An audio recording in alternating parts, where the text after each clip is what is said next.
मित्रांनो, काही इतिहासकार सायंटिस्ट म्हणतात, त्यांचं मत असं आहे की पृथ्वीवर ऑक्सिजन किंवा पाणी हे धूमकेतू पृथ्वीवर आदळल्यामुळे तिथून ते प्राप्त झाले. काही म्हणतात उल्कापिंडामुळे ते बाहेरूनच ब्रह्मांडातूनच पृथ्वीवर आले.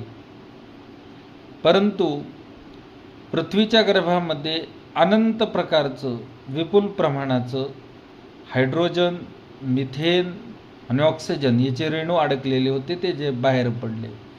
त्यातून जसं आपल्या मागच्या व्हिडिओमध्ये सांगितलं, पाऊस हजारो वर्ष पडला, ॲमिनो ॲसिड तयार झालं आणि एकपेशीय जीव तयार झाले. त्या एकपेशीय जीव कोणत्याही वातावरणात राहण्याची त्यांची क्षमता असल्यामुळे ते उष्ण आणि थंड हे दोन्ही